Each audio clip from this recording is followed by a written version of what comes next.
1700 सफाई कर्मचारियों का एक मुद्दा गर्म है, संज्ञान में है आयोग के, फिर भी कोई कार्रवाई नहीं हो पा रही अब तक। नहीं, देखिए ऐसा है कि मैं आपके चैनल के माध्यम से बता रहा हूँ कि जो सफाई कर्मचारियों का जो 1700 कर्मचारियों का जो मैटर यहाँ आयोग में लगा था, उसकी हियरिंग के दौरान जो डिसीजन हुआ था उसमें मेरी तरफ से तो पूरा डिसीजन था कि जिस प्रकार की वो बैकलिस्टेड कंपनी है ओरियन, जो बिहार में भी जो बैकलिस्टेड हुई थी, उसका जो है टेंडर बिल्कुल रद्द किया जाए, और जो इन फ्यूचर कोई टेंडर उनका होने भी वाला है तो उसको भी रद्द किया जाए। मेरी मेरी तरफ से, और आयोग की हियरिंग में तो मैंने तो यही लिखवा दिया था। लेकिन सर देखा जा रहा है कंपनी को टेंडर भी हो गया, कर्मचारी निकाले भी जा रहे हैं, 30 से 50 हजार रुपए की डिमांड करी जा रही है, तो सर क्या कहेंगे?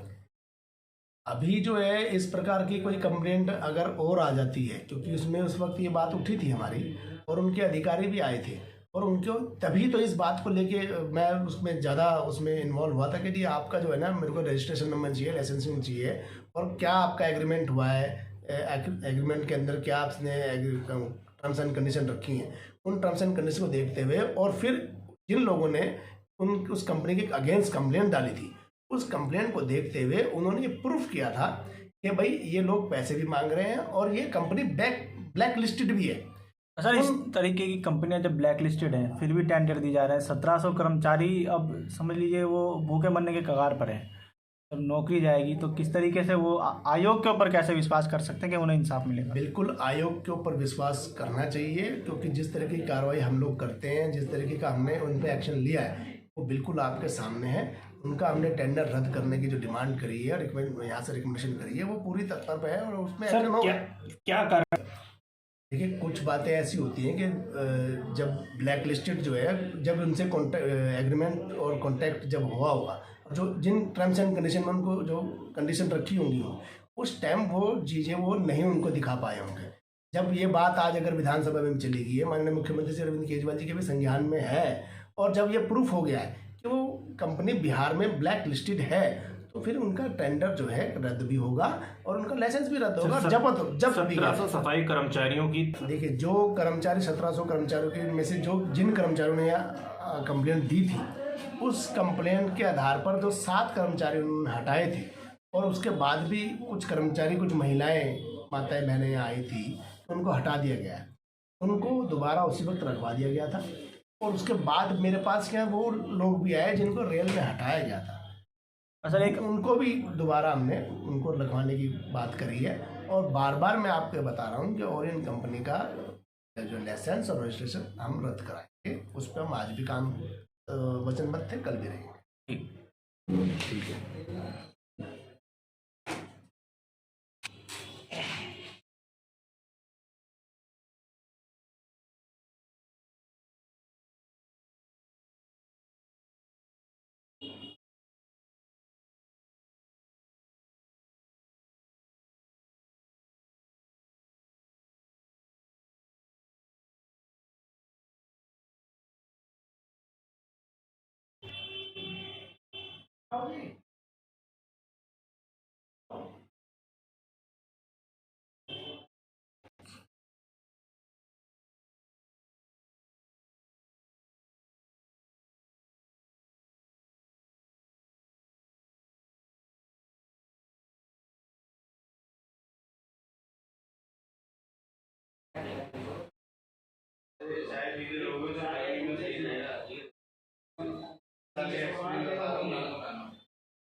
कुछ मिल सर।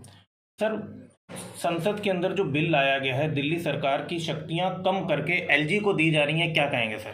देखिए संसद में बिल आया है, ठीक है, माननीय प्रधानमंत्री जी और संसद में इस तरीके का बिल ना आना, ये बिल्कुल निराधार है और गलत है। इस तरीके की बिल लाने की जरूरत ही नहीं थी। आपने देखा होगा कि जो बाबा साहब ने मत अधिकार दिया है, उस मत अधिकार का उपयोग नहीं सदुपयोग करके दिल्ली की जनता ने एक ईमानदार और एक सच्ची और एक पढ़ी लिखी सरकार को चुना, एक पढ़े लिखे मुख्यमंत्री को चुना।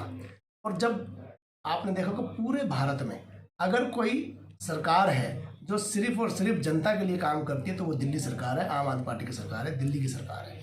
और एक ऐसा मुख्यमंत्री है जो सिर्फ दिन और रात सिर्फ जनता के लिए योजनाएं बनाते हैं। उन्हीं योजनाओं से परेशान होके और आम आदमी के कद को बढ़ता हुआ देखकर देश में ये संसद के अंदर बिल लाना एक उन बीजेपी की बौखलाहट है और एलजी को सारी पावर देना, जबकि 2018 में सुप्रीम कोर्ट के आदेश के अनुसार चुनी हुई सरकार के पास सभी शक्तियां होनी चाहिए। सुप्रीम कोर्ट का आदेश है।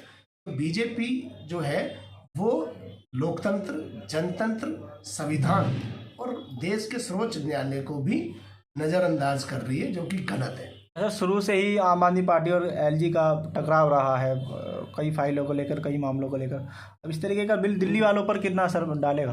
देखिए, दिल्ली वालों के ऊपर जो हम पूरा असर डालेगा, जब योजनाएं हम दिल्ली के जनता के हित की और अधिकारों को और सुरक्षा और रक्षा को देख के बनाते हैं, और जब वो रक्षा, सुरक्षा और रखा और अधिकारों की बात पे विलंब होएगा तो वो देरी होएगी, तो वो दिल्ली की जनता के हक और अधिकार के लिए देरी होएगी। वो जो दिल्ली की जनता ने एलजी को वोट नहीं दिया है, दिल्ली की जनता ने एक चुनी हुई सरकार को वोट दिया, एक ईमानदार पार्टी को वोट दिया और एक ईमानदार और पढ़े लिखे मुख्यमंत्री को वोट दिया है। सर कहीं ना बिल्कुल, जब आम आदमी पार्टी का जो है बढ़ोतरी होती है, उनके विकास कार्य को, दिल्ली मॉडल की चर्चा पूरे भारत में नहीं विश्व में होती है, तो भाजपा इससे बौखलाहट में आके इस तरह के कदम उठाती है। जो आपने अभी देखा है, एलजी महोदय को पावर देने का मतलब ये है कि जी एलजी ही सर्वसर्वा है। क्या दिल्ली की जनता ने एलजी को वोट दिया था? नहीं दिया था ना।